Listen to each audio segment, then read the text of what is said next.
Okay. Maybe I need that supernatural anointing to speak without a mic. Anyway, we have been studying about the power of God, the exceeding greatness of God's power that will be available in these last days. So last night was an introduction to that topic. This morning we'll go to part 2, and tomorrow will be part 3. So this morning we are going to study about what are the 7 powers. What are the exceeding greatness of the power of God? How do they manifest? What they are? And tomorrow we conclude this subject by studying how we can be recipients to this power. How can we qualify? There must be some qualification, right? Nothing is free. See, unlike the gifts of the Holy Spirit, which are freely available for every believer as a result of being baptized in the Holy Spirit, these other powers, exceeding greatness of God's power, and the 7 spirits of God are not like that.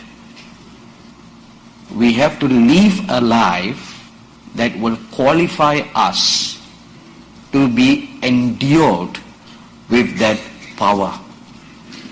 If we don't qualify, that very anointing that God will give to us to set others free will kill us. That anointing can kill you. So that is why we need to handle them carefully. Amen? Let us bow our head for a word of prayer. Our gracious and loving Heavenly Father, we come before your holy presence in the name of our dear Lord Jesus Christ this morning. Open the eyes of our understanding, O Lord our God, that we may hear what the Spirit of God is speaking to us, to the churches in these last days. Thank you, wonderful God. I pray, Lord, as your dear saints are seated here and listening to this word, and even unto them who are afar off, who are watching this telecast from whichever part of the world they are, as they hear these words, I pray that the Spirit of the Lord, the Spirit of prophecy, will also speak to them. As the voice of the trumpet spoke to the Apostle John, I pray that voice will speak to them too. In the deep innermost of their spirit, giving them an unction to believe and to be made ready, a people that do know their gods. Thank you, wonderful God. I pray, Lord, let the voice of the trumpet speak into each and every one of their spirits and their souls, even cause their ears to hear, Lord. In the name of our blessed Lord Jesus Christ we pray. Amen. Please turn your Bibles with me to the book of Revelation, the chapter 5. And we will read verse 6. And I looked, and behold, in the midst of the throne and of the 4 living creatures, and in the midst of the elders, stood a lamb as though it had been slain, having 7 horns and 7 eyes, which are the 7 spirits of God sent out into all the earth. Please note there 4 things. Firstly, there's a lamb that stands there as though it had been slain. So first there's a lamb. Secondly, the lamb has 7 eyes. Thirdly, the lamb has 7 horns. And fourth, those 7 horns, 7 eyes are the 7 spirits of God sent forth to the whole earth. Not just into the church, but into the whole earth. In the previous study, I shared with you that when the Holy Spirit was poured out on the day of Pentecost, it came upon one house. All the disciples were gathered in one house, and the Holy Ghost came into that one house. But in these last days, the second Pentecost, or the final Pentecost, will be poured out upon all flesh, all over the earth. And that's what the scripture says, the 7 spirits sent out all over the earth, wherever the remnant are. See, it's no more just limited to the Jewish people. When the first Pentecost was poured out, it started among the Jewish people. It started them, and from them it spread to the whole world. But this last day's outpouring of the anointings of God, the exceeding greatness of God's power, will be poured out upon all the earth, wherever the remnant are. See, the remnant is not going to be in one particular place. There's a remnant here, and there is a remnant in elsewhere of the world. You know, for many years, Brother Neville and I, we spoke together in many conferences, in many churches across the US. But then the Lord called us to stop all that and to just concentrate in this region.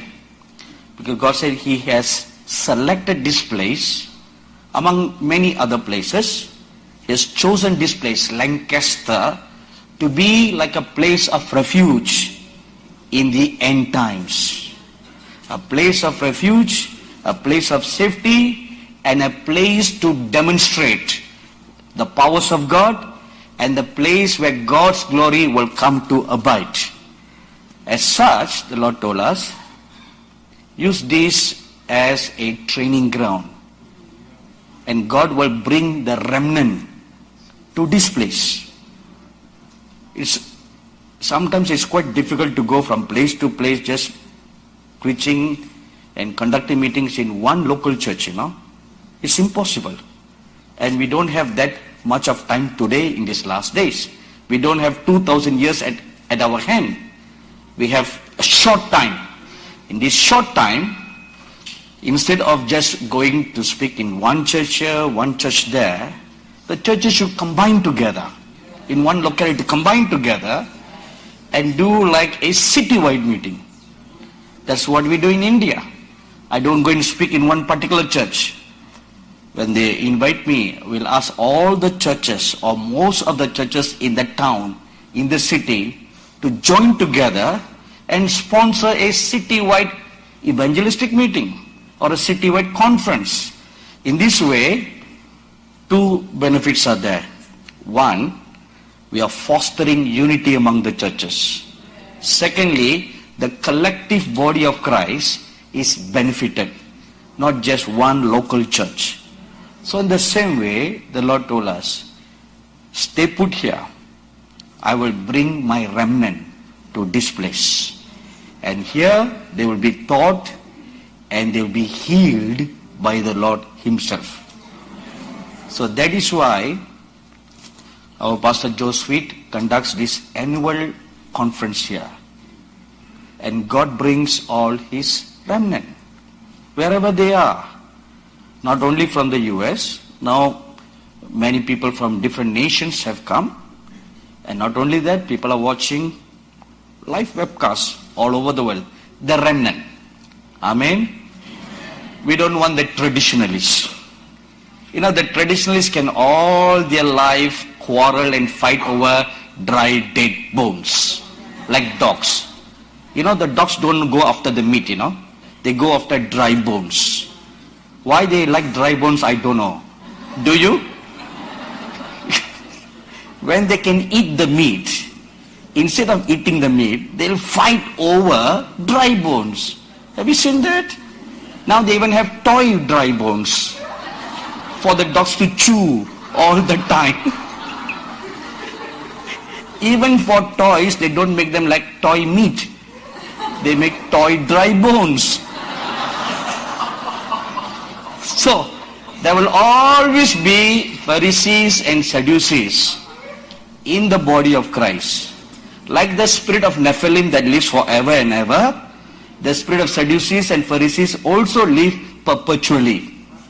So there will always be fault finders. There will always be the doubters. Let's put them aside. All their life they can go on doubting and end up in hell. You know, the Lord Jesus told empathetically, looking at the Pharisees and Sadducees, He said, if you keep on splitting hairs over legality and traditions,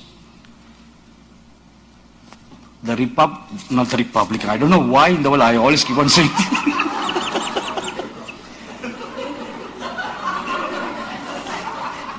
I am not in favor of Republican or Democrats, you know. The publicans, okay, the publicans, the tax collectors, the harlots, the nobodies, those who are sitting in the highways and byways, they will enter into the kingdom of God before you guys. The Lord Jesus said that. Because these others will receive the word like little kids who will drink the pure milk of God. They will not split over hairs. They will not fight over whose doctrine is right, whose doctrine is wrong. They will go after the Lord Jesus Himself, the unadulterated Word of God. Amen.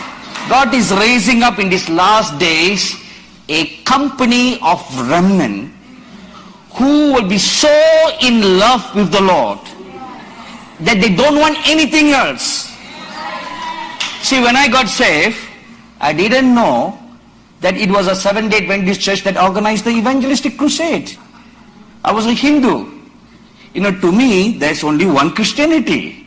Not the so many myriads of denominations that we know today. I didn't know any better. So after I got saved, that church did the follow-up, and I've never heard of any other church before. So all I knew at that time was this one particular church. So I went to the church, they did a follow-up, and the Lord Jesus spoke to me by an audible voice saying, go and take water baptism. The church didn't tell me to take water baptism. In fact, the pastor didn't even know that I existed in the church. It wasn't a mega church, you know, it was just about 300. But even 300, how can the pastor know every single person, right? And I was just a newcomer. I just come, I just go. But the Lord specifically told me, get baptized. But when I went and told the pastor I want to get baptized, he said, first, you must learn the doctrines of the church. I said, no, pastor, the Lord told me to get baptized. No. First, you must learn about our church. I said, why? Why must I learn about the church to get baptized? I just have to obey the Lord and get baptized. No. First, you learn about our church. So 3 months of Bible study. In the 3 months of Bible study, what did I learn? Not about Christ, but about the church doctrines, the church beliefs. What did the church stand for? That's what I learned in 3 months. It didn't make sense to me, you know. And it didn't matter to me. My goal was to get water baptized. So whatever they taught me about the 10 commandments, about the clean food, unclean food, the sabbatical law, it all went over like water over duck's back. My one goal, I was like a horse with a bridle over the eyes. One goal was to get water baptized. That was my goal. and I didn't care. So whatever he asked me, I say, yes, Pastor. Yes, Pastor. Yes, Pastor. Do you believe the Sabbath? Yes, Pastor. Did you believe this? Yes, Pastor. I didn't care, See, in my childlike mind, virgin mind, I didn't understand all that. All I knew was Christianity has Jesus Christ, and that Jesus died for me, and that Jesus arose from the dead, and that Jesus spoke to me. He called me supernaturally. That's what I knew. The other things didn't matter to me. But later on I found out that they were all wrong, and I came out of the church.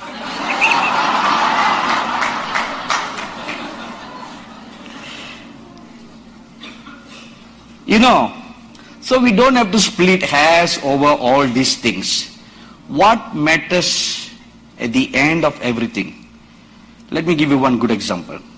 In Matthew chapter 17, when the Lord Jesus was transfigured, and Peter, James, and John seized the glory of God. They were so awed to see the Lord Jesus transfigured. He was like a ball of sun standing there on that mountain. And they saw the cloud of glory come down. And they heard the Father's voice. So here they are seeing the divinity of Christ. Now, next they saw the Holy Spirit come down like a cloud. Thirdly, they heard the voice of the Father God. On the mount, they experienced the Trinity. And when they were so awed, and when they decided that they don't want to go down to the valley to do ministry anymore, they just want to settle down with a Transfiguration Mount experience, the Bible says the vision ended and they saw none except Jesus. At the end of the day, everything else will end except the Lord Jesus Christ. Amen. So He should be the object of our love. He should be the object of our service. Everything that you do should be something that is born out of your relationship with the Lord Jesus Christ. Amen. So, the Lord Jesus Christ now, in these last days, wants to give His remnant, His final grace, the exceeding greatness of His power. And that which we read here in the scripture, two things: 7 eyes and 7 horns. And I shared with you that the 7 eyes represents the 7 prophetic eyes, the 7 prophetic anointings that rests upon a person to have 7 dimensions of looking into the prophetic realm. Whether one single person can have all the 7 or not, I don't know. But there are 7 available, and it is equally divided among all the remnants, so that not one person can boast that without me you can do nothing. No one can boast that. So God equally divides to everybody, so that the last days ministry is a body ministry, like it was in the Acts of the Apostles. It was a body ministry. Not one person was a jack of all trades. Let's give you an example. In Acts chapter 8, Philip the evangelist went to Samaria, had a great evangelistic crusade. And he had the gifts of healings, the gift of faith, the gift of working of miracles, working through his ministry. And there were signs and wonders, and multitudes got saved. So new believers were born again, and they were going to found a church in Samaria, the first church of Samaria. To establish the church, they need to get them filled in the Holy Spirit. Immediately, Philip texts Peter. He texts him, Peter, great revival Samaria. Because when you're texting, you don't have to be grammatically correct, Samaria great revival. Come immediately.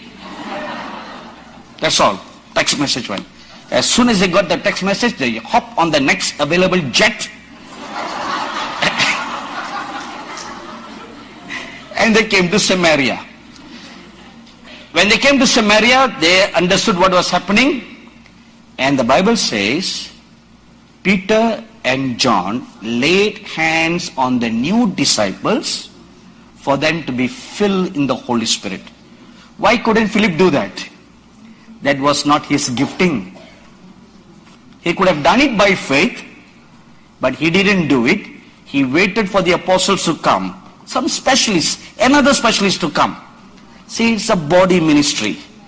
So that no one person can take credit to anything. That same kind of mindset is needed in these last days. All the pride, all the arrogance need to be put away. That I am the great superstar.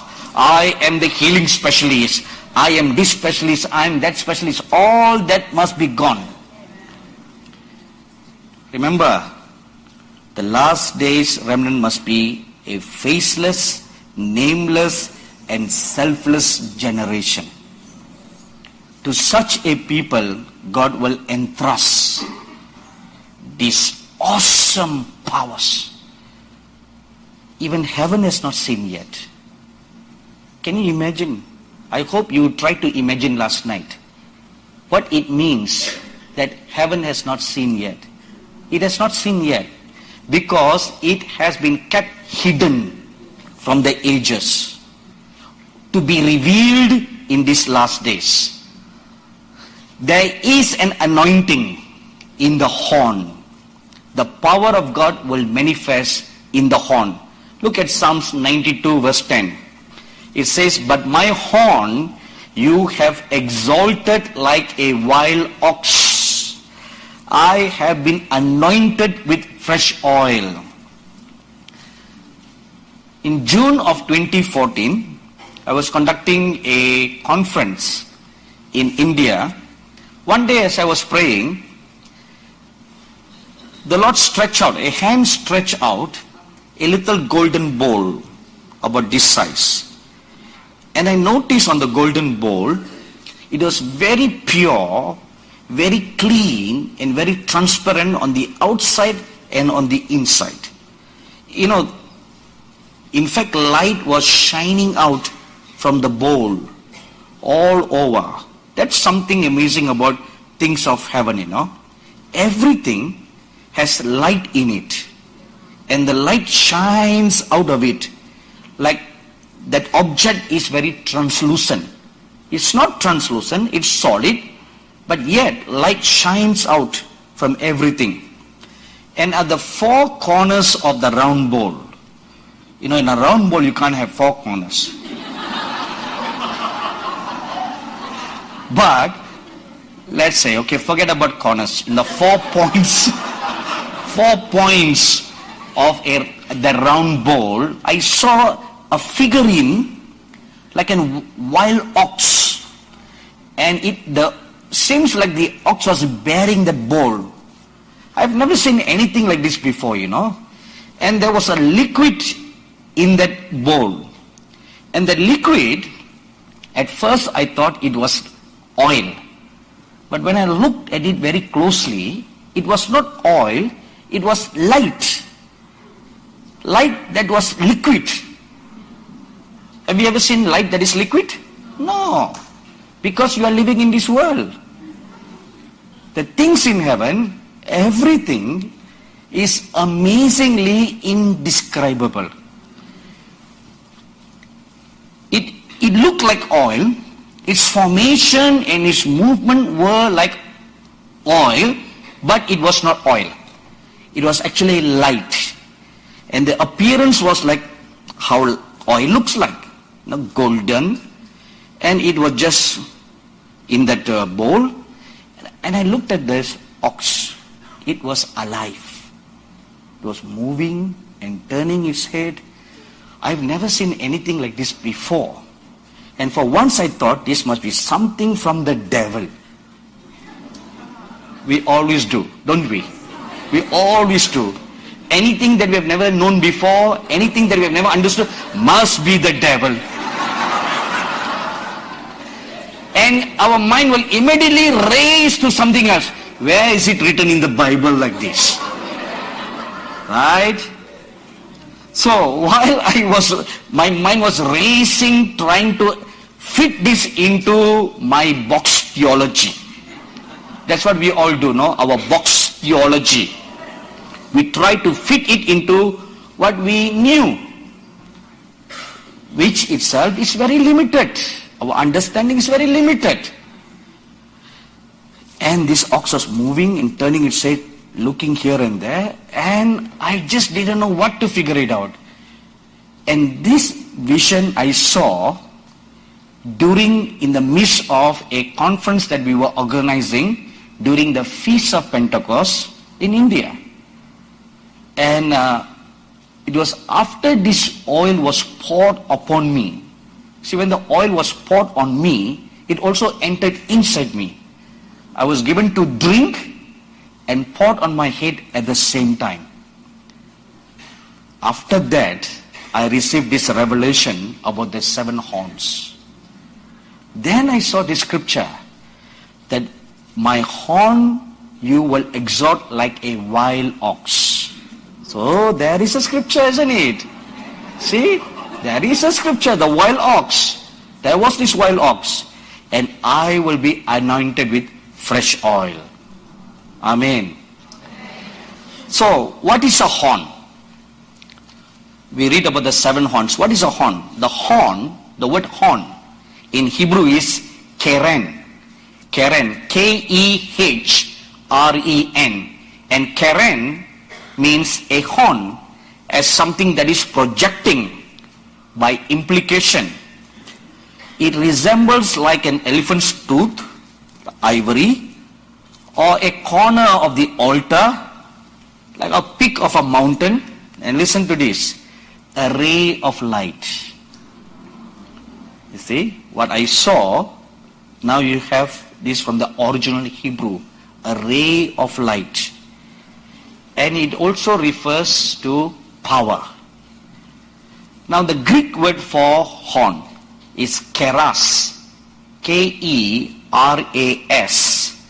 And keras means a symbol of strength.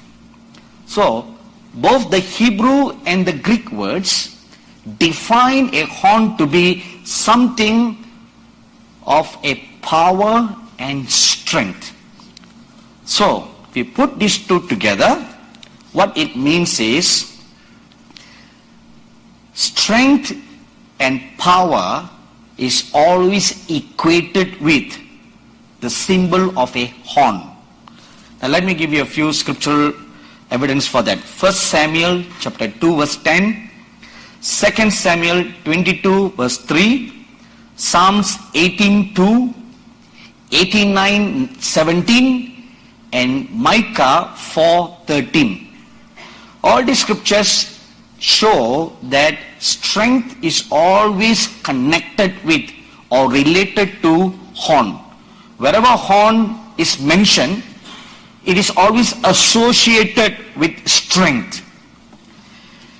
And then, if you look at Joshua chapter 6, verses 4 to 20, when the Israelites army marched around Jericho 7 times, and on the 7th time, they blow the horns of shofar. The scripture says horns. They blew the horns. When they blew the horns, the power of God was manifested. So there again, you have a horn equated with power. So therefore, we can rightly define a horn to be power. When the Lord Jesus Christ arose from the dead, He declared in Matthew 28:18 that now all authority is given to me. What is the word authority? The word authority in the Greek is exousia.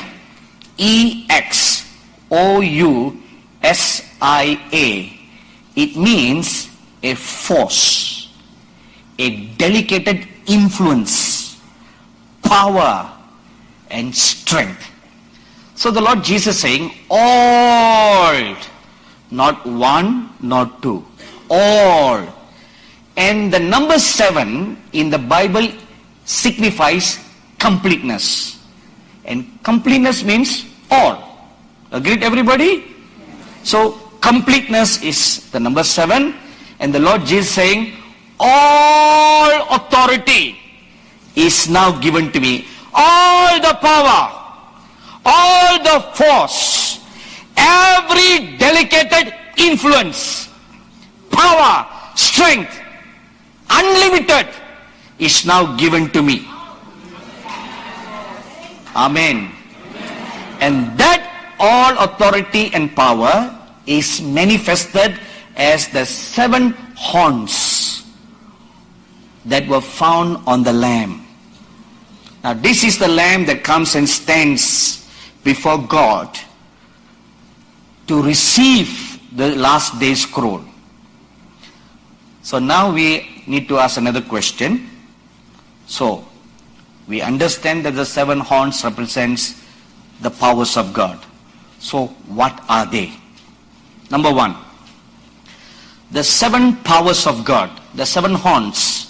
Firstly, it is the power to stand before kings and cause nations to tremble and to shake. A good example is found in the life of Elijah. If you read 1 Kings chapter 18, verses 17 to 18, Elijah encounters King Ahab. Then it happened when Ahab saw Elijah that Ahab said to him, "Is that you, O troubler of Israel?" See, first time both of them are meeting, and the way that Ahab addresses Elijah, "Oh, you! So you are the troublemaker!" And look at Elijah's answer. "I have not troubled Israel, but you and your father's house have. In that you have forsaken the commandments of the Lord and have followed the Baals." Can you imagine the amount of boldness and authority that rested upon Elijah to stand and point his finger at Ahab and say, "You are the troublemaker. I am not the troublemaker. I am the good guy.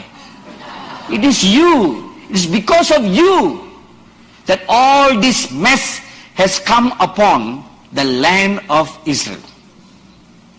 Today, if you were given a word to go and speak to the governor of California, or to President Obama, or to any other prime minister or presidents of the nations where you come from, go and speak this word to the king, what will you say? "Lord, is it really me?" Or you say, "Lord, why me? There's somebody else, Lord." Won't you do that? "Lord, I'm afraid, Lord." Do you know what will happen if I go and stand there? The security people will arrest me and throw me into prison. How can I do that, Lord? Today, with all our frailties, we will speak like this. But when this anointing is poured upon you, you'll become like an ox. Have you seen an ox? It couldn't care less about anybody. Right? And it is not only a tamed ox, it is a wild ox. So it is doubly stubborn, doubly couldn't care less, doubly couldn't be bothered about anybody. It will just go bulldozing at anybody. Amen. Amen.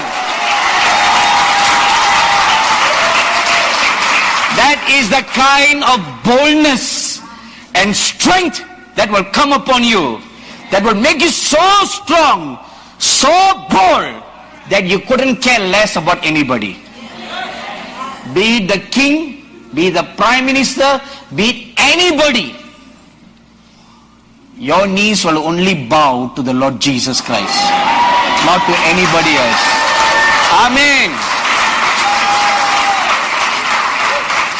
Like Elijah, the prophet Moses too stood before Pharaoh and caused the entire Egypt to tremble and to shake.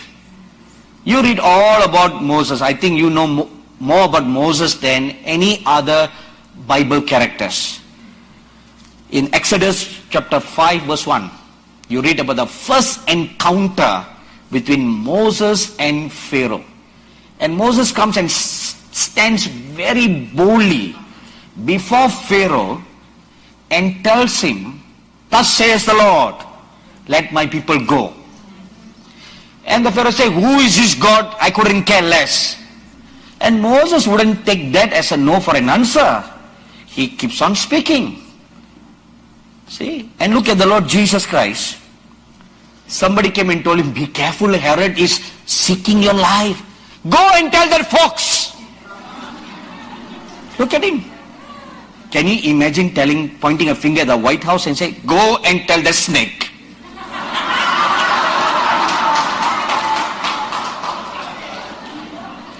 Today you may not, but when this anointing comes upon you, not even the White House, even Buckingham Palace, or the Kremlin, or the Rashtrapati Bhavan in India, anywhere, you will go and stand and declare the word of the Lord.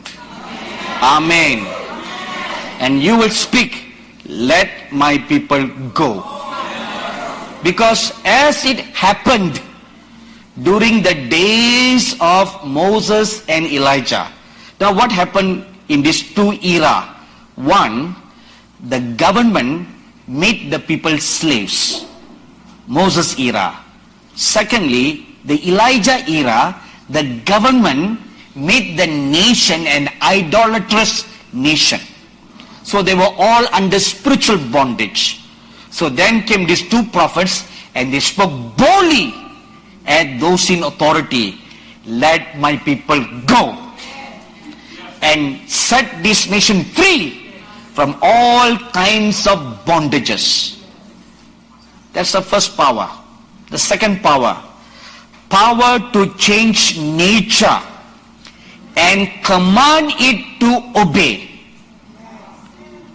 When this anointing comes upon an individual or a group, you will look at nature and alter its course, change weather patterns, and command it to obey, and it will obey you. Let's look again. Most of our examples, we are looking at two prophets' lives, because it is these two prophets, the likes of which ministry is going to appear in these last days one more time, when the two witnesses are on this earth. And while the two witnesses are on this earth, physically in Israel, they will represent the last two great company, the Moses and Elijah company. The remnants that will be scattered all over the world will work together with them to reach out for one final demonstration of God's glory in the world. So, let's look at Moses. Moses commanded darkness over Egypt for 3 days. Exodus chapter 10, verse 22 and 23. He commanded, and darkness swept over the whole land of Egypt. It was so thick that you can literally feel the darkness. And it would not go away until Moses commanded it to go away. So which means, if he had willed that it stayed for a longer time, it would have stayed. 3 days, 5 days, 7 days, or even a year or more so. He commanded a total lunar eclipse. Solar eclipse. Total solar eclipse.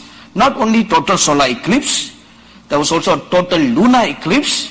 And not only that, great darkness covered the land.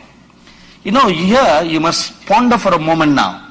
According to science, when there is a total solar eclipse, the world is not totally dark.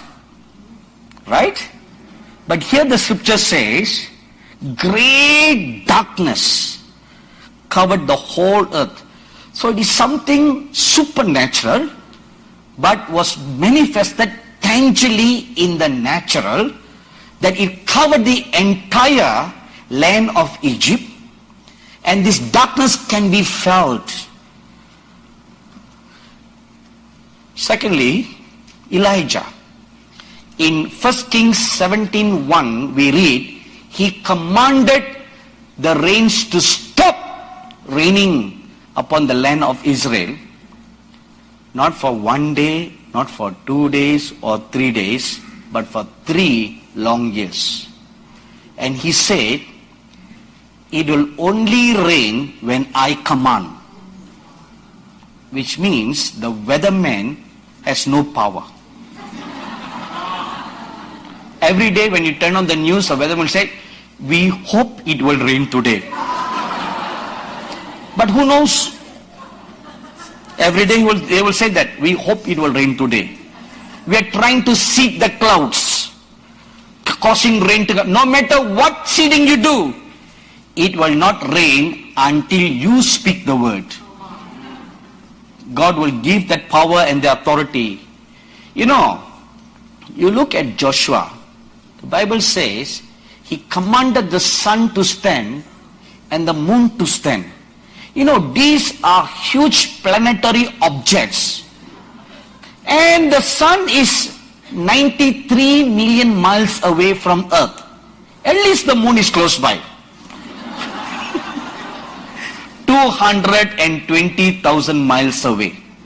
At least if we say stop, okay, it's understandable, nearby, But this is something so far away, 93 million miles.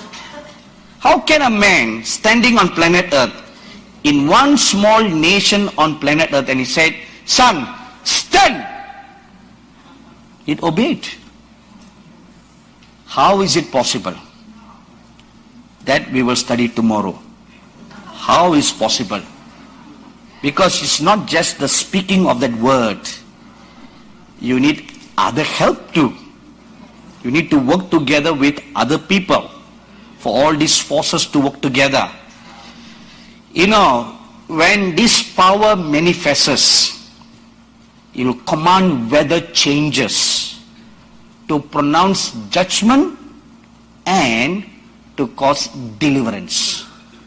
You will read in Judges chapter 10 that when the enemy was coming against Israel, God caused a loud outburst of thunderstorm and rain, and the Kishon River overflowed by the outbursts of thunder and lightning, and that was caused by God to bring deliverance for Israel. So nature was brought under control for deliverance. So two effects. One, pronounced judgment, like what Elijah and Moses did. They pronounced judgment by controlling nature, commanding nature. In this instance, nature was commanded to bring deliverance. In the last days, when the army of the Antichrist rules the whole world, together with the 10 kings, the 10 horns that will support, which means the whole world comes under the Antichrist laws and army. We, the remnant, will be hunted like dogs. So how are you going to protect yourself? So God will release this power and this authority to their remnant, so that you will command nature and command it to obey, to pronounce judgment, and to cause deliverance. Number 3, power to shame the enemies and to glorify God's name. Now what do we mean by that? Let's say you're confronted with the enemy. Who is right, who is wrong? How do we know? So in such a confrontation, this power will rest upon you to shame the enemies so that God's name is glorified. Let me give you 3 examples. In Exodus chapter 7, verses 10 to 12, Moses goes into Pharaoh's court and he throws the rod down, and the rod immediately becomes a snake. So all those who are for Moses, they clap their hands. Oh, praise the Lord. Even Aaron clapped his hands. Oh, brother, well done, brother.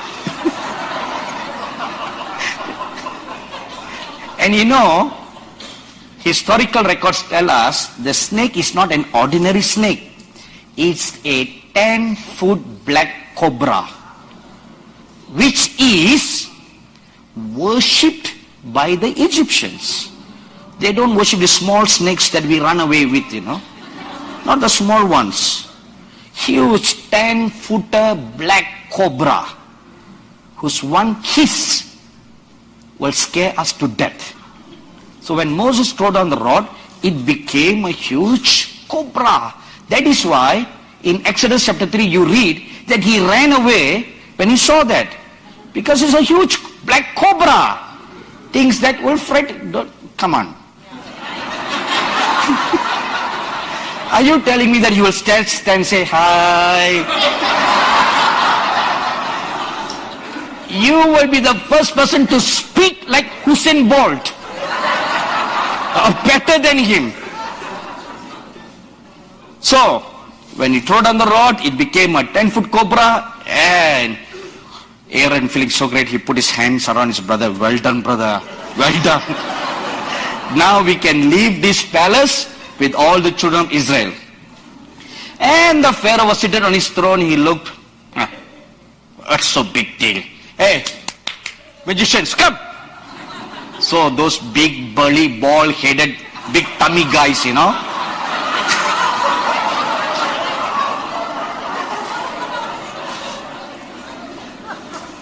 They came. They looked at Moses and sneered at him. Moses, what's the big deal? Look. And they threw down their rods. And those rods became another 10-footer snakes. And Pharaoh clapped his hand, and all the Egyptians clapped their hands. Now Aaron took his hand away from Moses.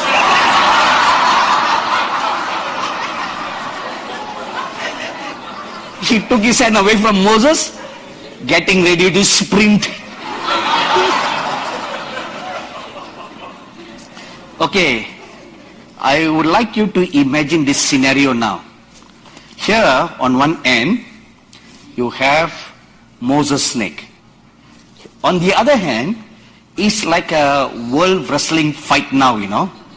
On one end is Moses cobra. On the other hand, not just one, 3 cobras. So which is greater? 3, right? So even Moses' heart, he must be filling with butterflies running around everywhere, and he'll be wondering, Lord, what is this? Wouldn't you feel like that? For a moment, all your faith would take flight. You'll be wondering, did you heard correctly from God? Right? Let's be, let's be normal. So as they were looking, the Moses cobra swallowed the other 3 cobras. You know, I used to imagine these cobras must be really dumb, because the cobra, Moses cobra, could not have swallowed all 3 at the same time.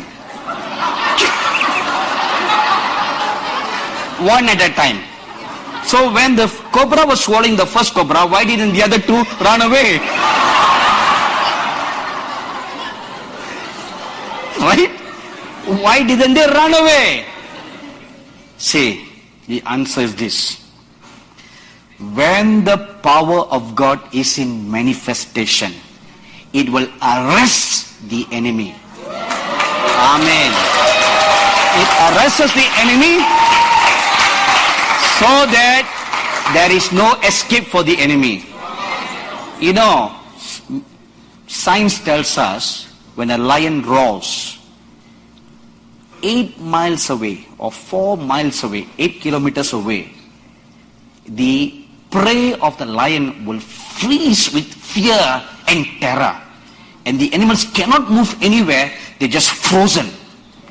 There's such a terror and fear in the lion's roar. And that's what happens there. God will roar. The lion will roar through that power, and the enemies are paralyzed. They cannot move anywhere. That's what happened to the other 3 cobras. They were just shocked with fright when Moses' cobra started swallowing the first cobra, the second cobra, and the third cobra. So when that happened, the enemies were put to shame. And the name of God was glorified there. Then look at 1 Kings chapter 18, verses 17 to 39. Now Elijah causes a confrontation. He said, now let me prove to you that the God of Israel is the true living God. He calls for a battle. All the 850 false prophets of Baal, they all gathered on one side. And Elijah stood on one side. It is 1 versus 850. In Moses' case, it was 1 versus 3. So he told them, okay, all of you call upon your God. 850, you know. It's a huge choir. And the Bible says from morning to evening, they were crying and they were prophesying, and nothing happened. And then came Elijah. He knelt down, lifted up his hand, and commanded fire to come down from heaven. He did not even pray. He just commanded fire to come down. So before his enemies, God's name was glorified. The enemies were put to shame, and God was glorified. Thirdly, the Apostle Paul, he went to an island called Melita. Acts chapter 28, verses 2 to 6. And the island was filled with barbarous, terrible people. And they didn't like Paul preaching the gospel. So when Paul was trying to gather some sticks to make a fire, a viper came out and bit him. And all the people thought, okay, well, hallelujah, praise the Lord. Of course, they won't say hallelujah, praise the Lord, you know. That's how Christian we have become. For us, everything is hallelujah, praise the Lord. All while they were all clapping their hands, hoping for Paul to drop dead.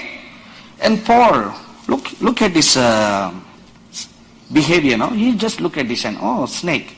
He took the snake, threw it down on the floor, and he just went about as if nothing has happened.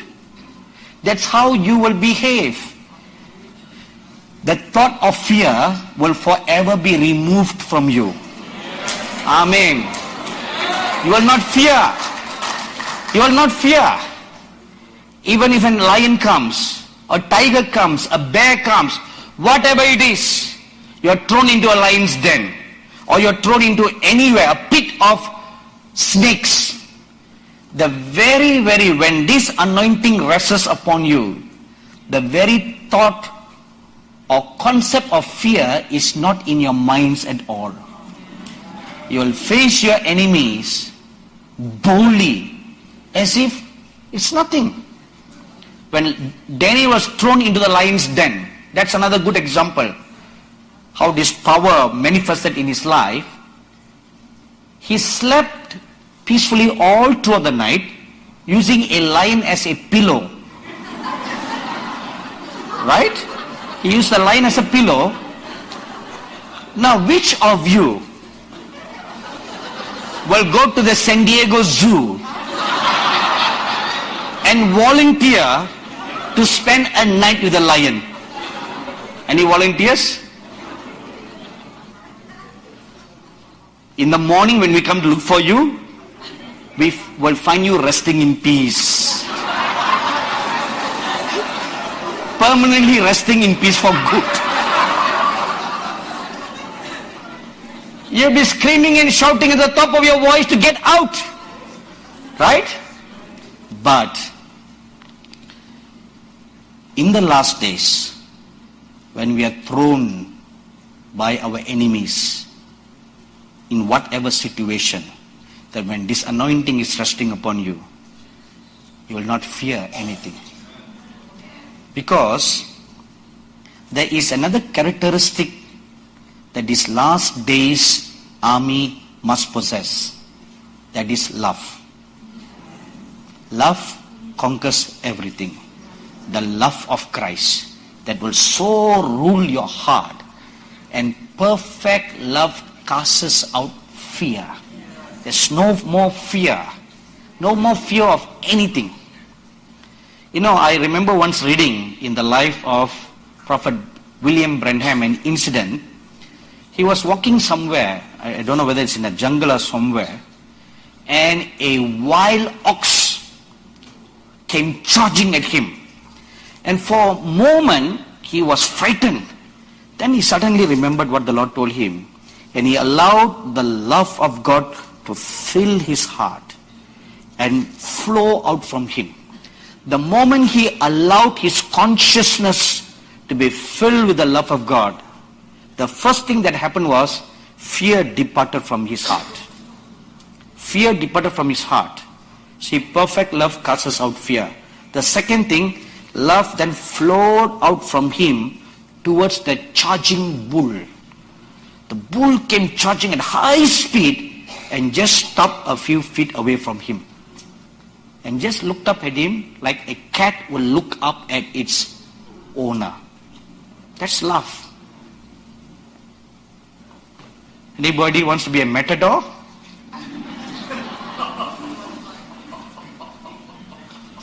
Number 4. Fourth horn. Power to strengthen, to change the weak into strong. When this anointing comes and rests upon an individual, a weakling will be changed into something strong. Perhaps it's like the transformation of Incredible Hulk. A small little tiny weeny man. Who knows? Hollywood has produced all this to teach us something, you know, of transformation. Small tiny weeny man. Suddenly he tears his clothes and he transforms into an out of proportion stature. And he has his superhuman strength. Right?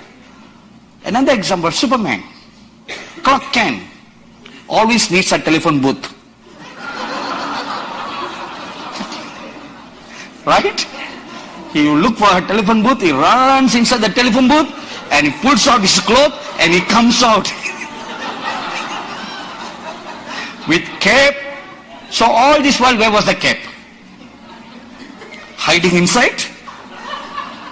Transform, a weakling, Clark Kent, transformed into Superman.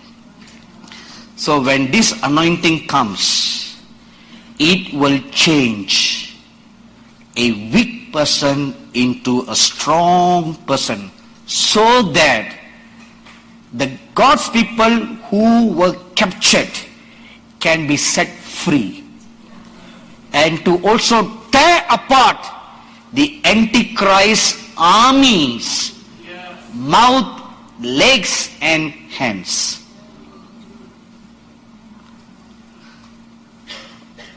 Let me give you 2 examples. Samson. You all know the story of Samson too well than any other story. In Judges chapter 14 verse 19 and chapter 15 verses 14 to 16, one man, not a huge guy, but the Spirit of God came upon him and he tore apart the Philistine jail, the Philistines' jail. He did all kinds of superhuman feat. How is it possible for an ordinary statured man? Secondly, David versus Goliath. In 1 Samuel chapter 17 verses 31 to 53. Now, this small little David, small boy of 15 years old, And here you have Goliath, who is 9 to 13 feet tall. No, you can see the stature, and he's big and burly, and this David is small and skinny. Small boy, 15-year-old small boy who's a shepherd. And there's a confrontation between the two. And Brother Neville shared something about that last night in his message, that how the angel would have taken the stone and hit at Goliath. I tried to imagine the scene. How if this thing could be physically or technically possible? Looking at the laws of thermodynamics and the laws of flight, when you sling and you throw the sling, can it accurately go in a perpendicular direction to hit the bullseye? Going by the laws of thermodynamics, the answer is no. So, how then it is possible? Here comes the workings behind the scene. If you take a small stone and you hit at someone, how can the stone go through the skull and come out the other side? In an ordinary strength, you can do that. But when this anointing comes upon you, you are not ordinary. When you throw at a force, that force will travel in great speed that will penetrate through even thick steel concrete. It will transform a weakling into someone great and supernatural. And I saw in a vision, oil was poured upon a weak person.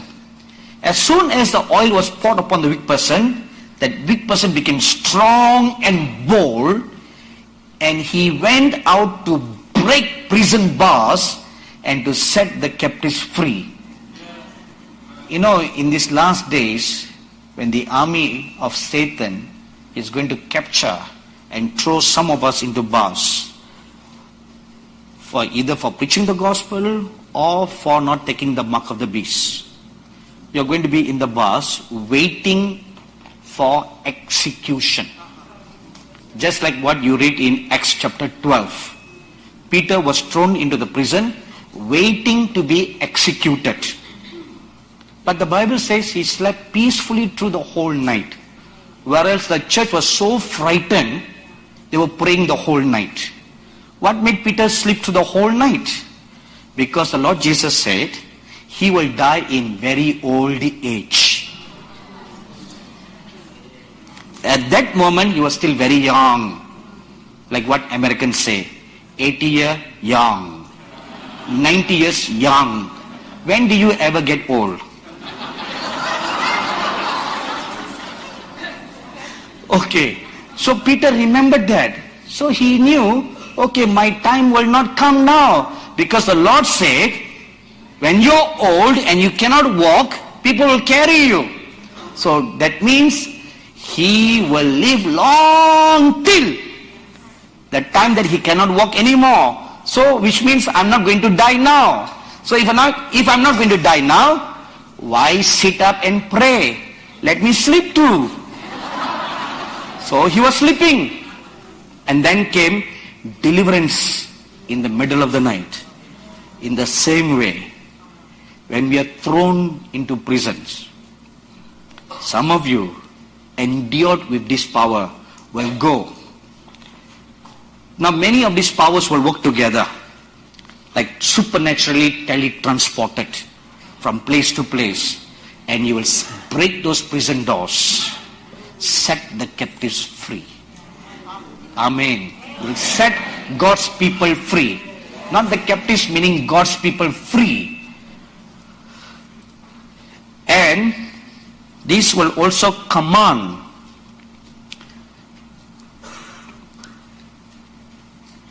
and this power will empower the remnant to command mountains to move so that a path can be made to walk through. When the Lord Jesus said, if you can believe, you can speak to this mountain and the mountain will move. He did not mean a figurative mountain of problems in your life. He looked at a mountain and he pointed his finger at a mountain and said, this mountain will move. If he pointed a finger at the mountain and said, this mountain will move, it does not mean the mountain of your problems, the mountain of your debts, the mountain of your loans. It does not mean all that. It means a literal mountain. Amen. A literal mountain. You need to walk height in safety. But a mountain is standing in the way. What are you going to do? When you are endowed with this power, you'll speak to the mountain and command it to break and move apart, and it will obey you. Because when you speak, remember what I told you earlier, it's the lion's roar put in your throat. And it's the lion's roar that will roar through you. And when it roars, Psalms 29 tells us, the voice of the Lord will break anything apart to pieces. So when you command, this mountain should break apart. It will crumple down. And the valleys, Isaiah 49:11 say, and you will command the valley to rise up, to be leveled, so that it can walk safely across. No, this is not science fiction. This is real. That's going to happen in these last days. That is why the Bible says, eyes have not seen, ears have not heard. That's why even the angel told me, the world has not seen such things yet. Never in history before. You'll never find any other records where a mountain split into two and people walked through. You'll never read anywhere a valley was lifted up and people walked through on dry ground. Because when there's a deep valley, how are you going to walk across? You command and the land will rise up and you will walk across on dry ground. Can you really believe all this? Are you really saying this? Or you're just saying yes because you want to say yes? If you are the remnant, which I believe you are, and walking towards that, then you will surely believe. Because you are going to walk in this. You're going to do this. You're not going to be a spectator. You're going to be a participator and a worker. Amen. Number 5. On number 5. Power to work creative miracles. Now for all these, all the gifts of the Holy Spirit, the 9 gifts and the 7 spirits of God, they all work together to manifest all these things. Power to work creative miracles. What are the kinds of creative miracles? At least there are 3 kinds. 1. Multiplication of food for God's people who did not receive the mark of the beast. You can't buy, you can't sell. How are you going to eat? You can't buy, you can't sell. How are you going to eat? You have to eat, right? So this is where you will command food to be multiplied. You may just have one little loaf, and then maybe 50 of you or 100 of you all gathered together in a place of hiding, in a place of refuge. Only one loaf. How can one loaf feed 15 mouths? So you take this loaf, like what the Lord Jesus did. You look up to heaven and say, thank you, Father. Now you take one. You take one. You take one. You take one. All hundreds will receive a loaf of bread. Multiplication of food.